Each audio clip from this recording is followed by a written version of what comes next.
থেকে আজকে শুরু হয়েছে। এখন ইতিমধ্যে প্রায় বিরতির সময় চলে এসছে।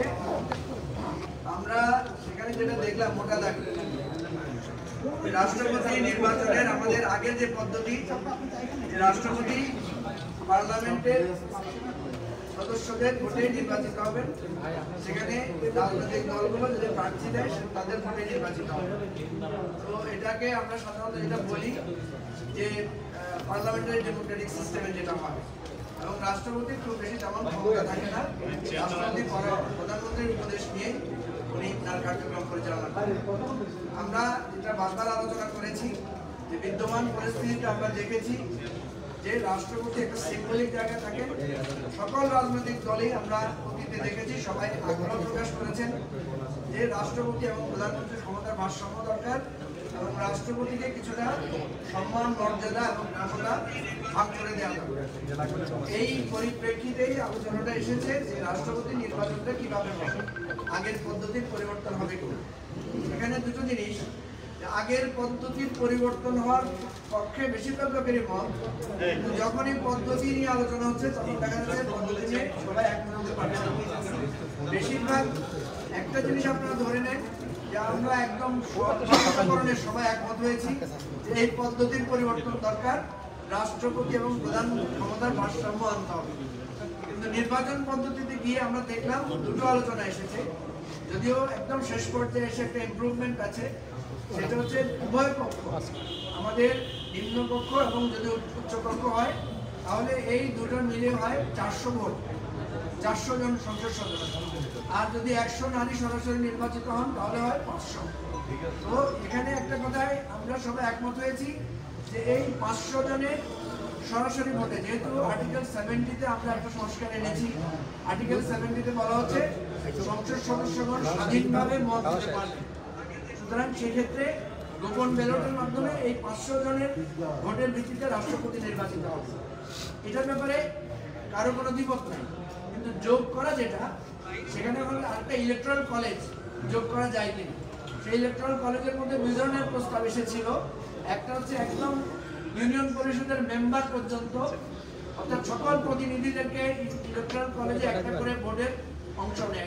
এটা অনেক বড় হয় সাইজটা। আবার আমরা কিছু সংশোধনী প্রস্তাব দিয়েছি যে এত বিশদভাবে না গিয়ে সেটা জেলা পরিষদ এবং সিটি কর্পোরেশনের প্রতিনিধিদেরকে সেখানে অন্তর্ভুক্ত করা যায়। এতে হয় প্রায় 576 জন হয়, 576টা ভোটের মধ্যে হয়। এই জায়গাটা এসে এখন থেকেছে যেটা কি 576 নাকি 500 নাকি 70,000, অর্থাৎ একদম ইউনিয়ন পরিষদ পর্যায়ে। আশা করছি আমরা এটার একটা সমাধান আমরা পৌঁছাতে পারবো। যদি আমরা পৌঁছাতে না পারি তাহলে আমাদের প্রস্তাব হচ্ছে 70 অনুচ্ছেদের মতো, আমরা একটা জায়গার ব্যাপারে সবাই একমত হবো, আর ডিসেন্ডিং ভয়েস যেটা থাকবে সেটা আমরা লিখে জাতীয় সনদে আমরা অন্তর্ভুক্ত করবো। অর্থাৎ আশা করা যাচ্ছে রাষ্ট্রপতি নির্বাচন পদ্ধতিতে আমরা কিছুটা কাছাকাছি যেতে পারবো। তবে রাষ্ট্রপতির ক্ষমতার ক্ষেত্রটা বাড়ানোর বিষয়টা কোনো কোনো ক্ষেত্রে আলোচনা আছে, সেটা নিয়ে আমরা আলোচনা করব। আমরা এই পার্টির পক্ষ থেকে যেটা বলেছি যে আমরা শুধু রাষ্ট্রপতির ক্ষমতাটা দেখলে হবে না, রাষ্ট্রপতির যে সম্মানটা, মর্যাদাটা আছে সেটা কোনো অংশে কম না। আমরা দেখি যে রাষ্ট্রপতি একটা ভাষণ দেন সংসদে, তার ভাষণের উপর আলোচনা হয়। আমরা দেখি প্রধানমন্ত্রী কোনো জায়গায় কোনো নীতিগত সিদ্ধান্ত নিলে রাষ্ট্রপতির কাছে গিয়ে তিনি রিপোর্ট করেন, বা বিদেশ সফরের পর আসে তিনি সেটা বর্ণনা করেন। এর বাইরে রাষ্ট্রপতির অনেকগুলো সম্মানজনক জায়গা আছে। আমরা উদাহরণ হিসেবে বলেছি, ফ্যামিলিতে যখন গ্র্যান্ডফাদার থাকে, দাদা থাকে, উনি কিন্তু যখন বয়স হয় ওনার ক্ষমতা কমে যায় কিন্তু সম্মান বৃদ্ধি পায়। উনি হচ্ছে সিম্বল অফ ইউনিটি, উনি হচ্ছে সিম্বল অফ প্রাইড। কোনো কোনো ক্ষেত্রে ব্যক্তিত্বের উপর নির্ভর করে তার ক্ষমতা বা মর্যাদাও বেড়ে থাকে। তো এই ইস্যুগুলো আমরা আলোচনা করেছি।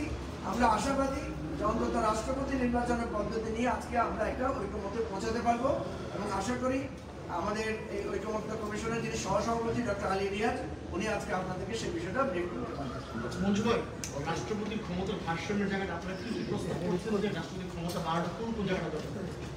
দেখেন, একটা জিনিস তো আছে এনসিসি গঠনের কথা আমরা যেটা বলেছি, এবং রাষ্ট্রপতির কাছে আগে যে ক্ষমতাটা ছিল যে প্রধান বিচারপতি উনি নিয়োগ করতে পারতেন। এখন রাষ্ট্রপতি কিন্তু যখন তত্ত্বাবধায়ক সরকার সময় থাকে তখন তো রাষ্ট্রপতি অটোমেটিক্যালি পাওয়ারফুল হয়ে যান। আর যে জায়গাগুলোতে আমাদের 48(3)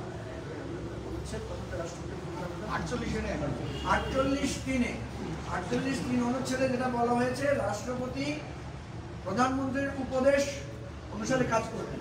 আমরা সেখানে বলতে চাচ্ছি যে রাষ্ট্রপতির পরামর্শক্রমে কাজ করবেন। এইভাবে রাষ্ট্রপতিকে, এরপরে ধরেন আমাদের সশস্ত্র বাহিনীর ব্যাপারটা আছে, এই জিনিসগুলো এখনো আমরা আলোচনা তুলি নাই, সেই জন্য আপনাদেরকে আগাম বলতে চাই না, আমরা এটা নিয়ে আলোচনা করব। তবে এবি পার্টির পজিশন হচ্ছে যে ক্ষমতা বিকেন্দ্রীকরণ করতে গিয়ে আবার রাষ্ট্র যাতে, সরকার যাতে আনস্টেবল না হয়। কারণ যেহেতু আমরা একটা ফাইট করছি আপনার এনসিসি নিয়ে, আপনারা জানেন এনসিসি নিয়ে আমরা বিরাট ফাইট দিচ্ছি, আমরা বিরাটভাবে এটার জন্য পক্ষে আছি। এনসিসিটা হলেই কিন্তু একটা মৌলিক জায়গায় একটা পরিবর্তনের দৃশ্য আমরা দেখতে পাবো। সুতরাং বিকেল পর্যন্ত আপনারা অপেক্ষা করেন, না প্রধানমন্ত্রীর ক্ষমতা নিয়ে আমরা আলোচনা হয়নি। ধন্যবাদ।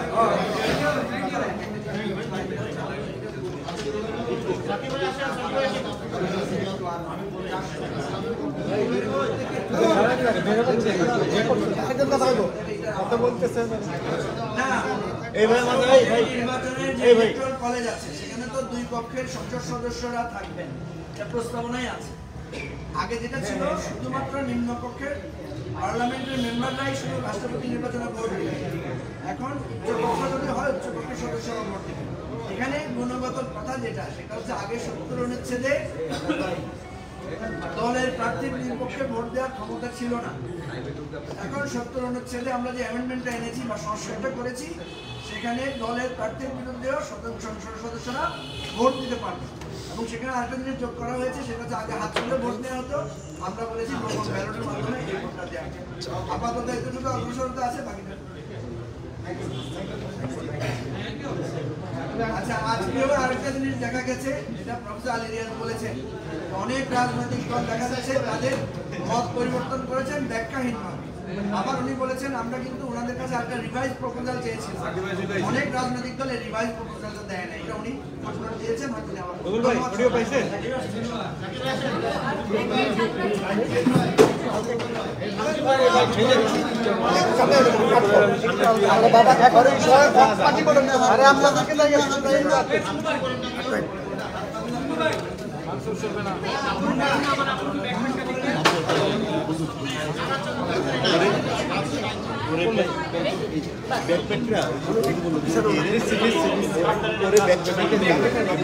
আমি বলতেছি ভাই প্লিজ হয়ে গেছে কানেকশন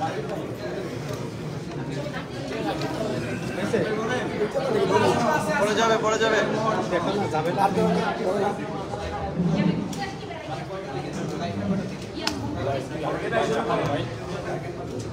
এটা শর্ট করে তারপরে দেখ করলে আমি দেখ তারপরে তো হয় না। আপু আপনি একটু মাথা একটু সাইড করে নিন।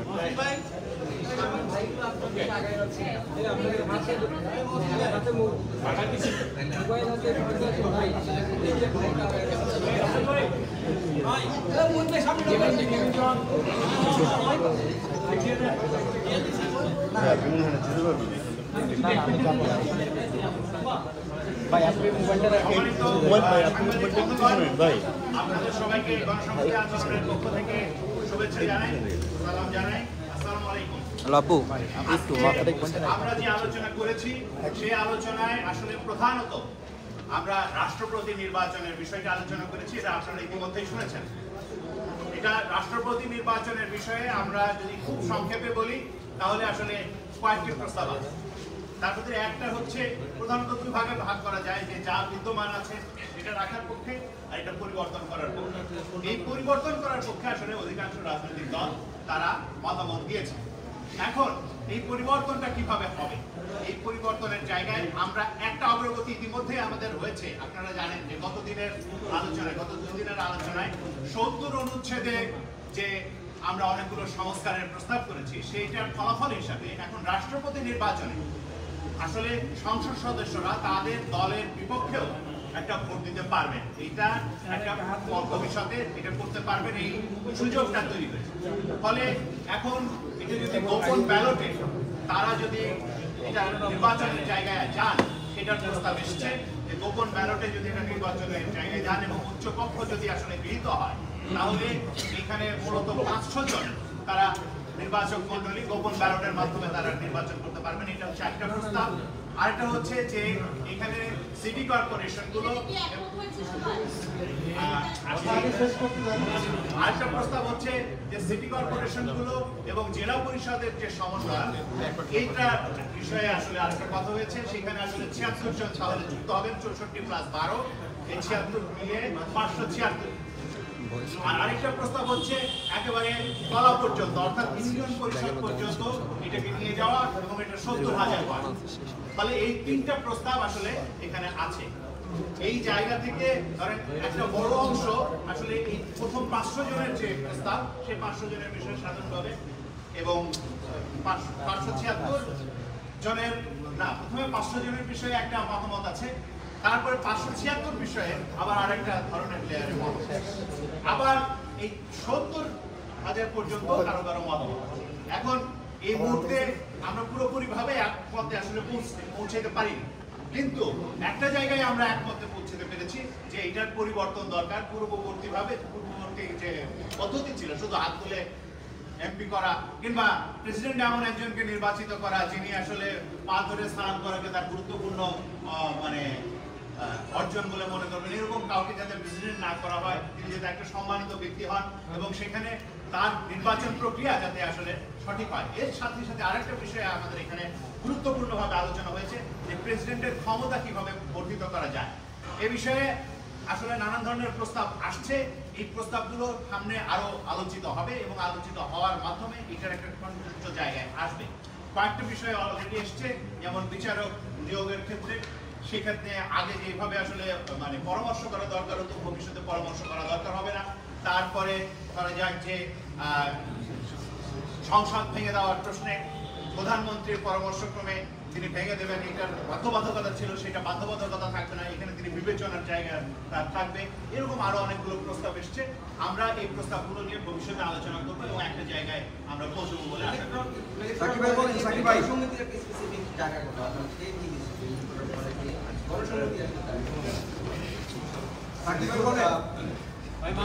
ভাই মাঝখানে এসে বলেন, মাঝখানে এসে বলেন ভাই।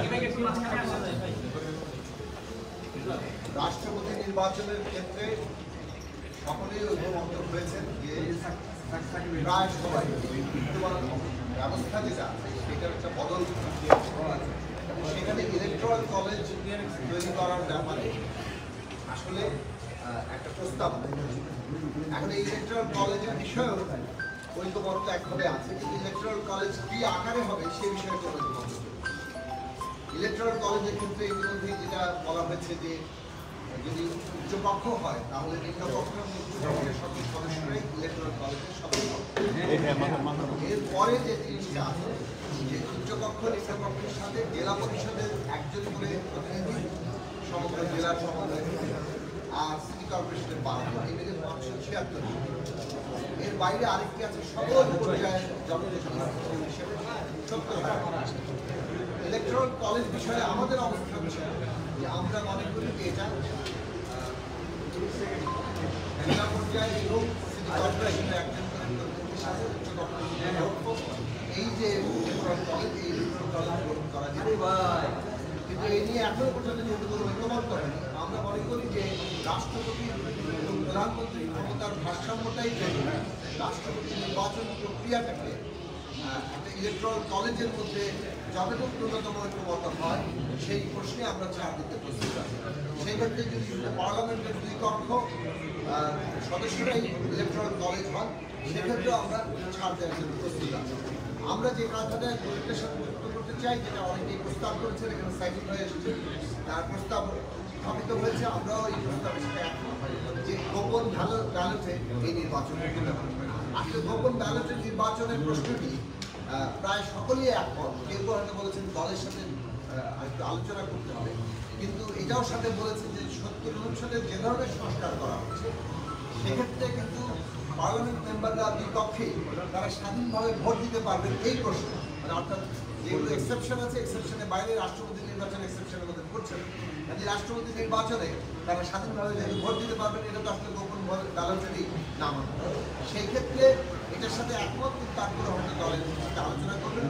এর মানে দাঁড়াচ্ছে যে গোপন মানে একদিকে পার্লামেন্টের উচ্চকক্ষ, নিম্নকক্ষ, যদি সেটা উচ্চকক্ষ যদি হয়, এবং গোপন ব্যালটে নির্বাচন, এই দুই প্রশ্নের মোটা দাগে একটা ঐক্যমত্য তৈরি হয়েছে। এবং আমরা যদি সকলে মিলে এই জায়গায় আসি, ইলেকট্রনিক কলেজ যদি আরেকটু ভোট দিতে পারলে তাহলে আমাদের কোনো আপত্তি নেই, কিন্তু এই জায়গায় থাকলেও আমরা এটাকে সমর্থন করার জন্য প্রয়োজনীয় ছাড় দিতে প্রস্তুত আছি। আমরা মনে করি যে রাষ্ট্রপতি এবং প্রধানমন্ত্রীর মধ্যে ক্ষমতার ভারসাম্য প্রশ্নটি অত্যন্ত গুরুত্বপূর্ণ। সেই প্রশ্নে আমরা আরো আলোচনা সামনে করব। গোপন ব্যালটের কথা বলছেন, আমার নির্বাচনে এমপি কি ভোট ধরবে, আমি জানবো কিনা যে উনি কাকে ভোট দিচ্ছেন। এইটা যেহেতু স্বাধীনভাবে তার ভোট দেওয়ার অধিকার থাকছে 70% সংস্কার অনুযায়ী, কাজেই সেটা একটা গোপন ভোটই ব্যালটে তিনি ভোট দিতে সম্ভব। কারণ আমার যে প্রশ্নে আমার স্বাধীন ভূমিকা নেওয়ার অধিকার আছে, সেই প্রশ্নে গোপন ব্যালটে ভোট দেওয়ার অধিকারটাও স্বাধীনতারই অংশ। তিনটা লেয়ারের মধ্যে কোন লেয়ারের পক্ষে বেশি মতামত? নির্বাচন পদ্ধতি নিয়ে আসলে এটা সংখ্যা করা মুশকিল, তবে ইলেকট্রাল কলেজকে বর্ধিত করার পক্ষে মতামত আছে। আপনারা দুইটা বিষয় বলছেন, একটা হলো একবারই ইস্যু পর্যন্ত জেলা পরিষদকে, জেলা পরিষদ একটা হলো সংসদের দুই পক্ষে যারা থাকবে তাদের। তারপরে আপনারা প্রথম দেখুন, প্রথম প্রশ্নটা হচ্ছে সর্বনিম্ন এই প্রশ্নে, কিন্তু এখনো এক্সটেন্ডেড করার পক্ষেই বেশি মতামত আছে। কিন্তু ন্যূনতম যদি এই প্রশ্নে আমাদের ছাড় দেওয়ার প্রয়োজন হয়, সেক্ষেত্রে আমরা ছাড় দেবো। তারপরে আপনার প্রথম যে বিষয়টা বলছেন সেটা